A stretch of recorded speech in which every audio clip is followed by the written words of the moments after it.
Thank you very much for your beautiful and wonderful presentation.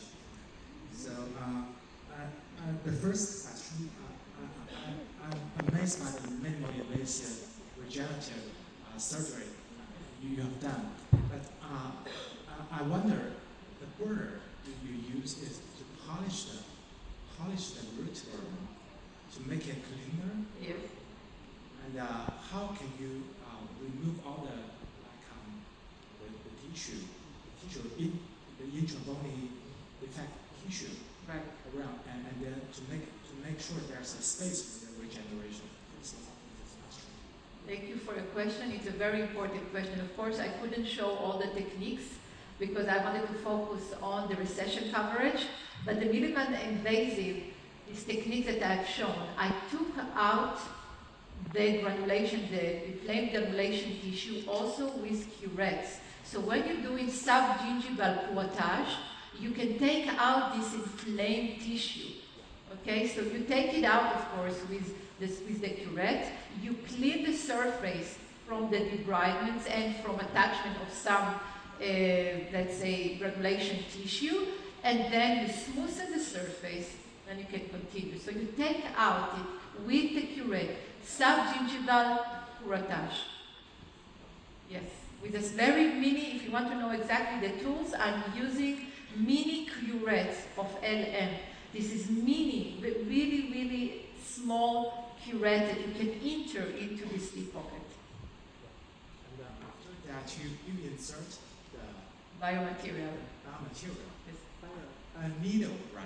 Or no, what I've used, okay, yeah. In the beginning, if you apply the endogen, you apply it with the syringe, yeah? So it looks like a needle, but it's not a needle, it's blank.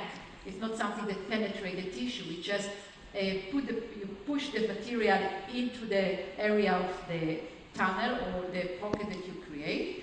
Then you take the bios collagen, which is the xenograph material with a collagen material, and you break it a little bit and you push it into the Intrabony Defect with a special tool, mini surgical tools to push it inside.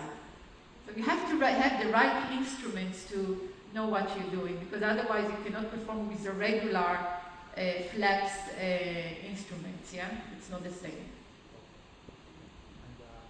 And then you show us a case with caries in the cervical lesion. Caries, yes, Caries. yes. And, because you want to cover, you want to root coverage. So what kind of material can you make sure you can cover it? Thank you for your question. It's a very good question. That means you do it or you want to do it, but you can see your knowledge. So the caries, what I'm doing, I need to touch, after I remove the caries with low-speed burrs, I'm touching the area. If it's not soft matter, I'm not covering it with some composite, something like a glass ionomer. I don't do it.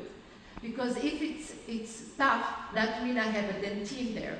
And I would like that the cement will build up afterward. So I've always preferred nature. But if it would be a very deep gap, then probably I would fill it. So it will not have like a very deep area that needs to be covered. But most of the time when it's a small lesion and I take it out with the burrs, I can touch the area. And if it's very tough matter, then I don't, if it's not soft, then you not grind it, that means you don't have any more caries.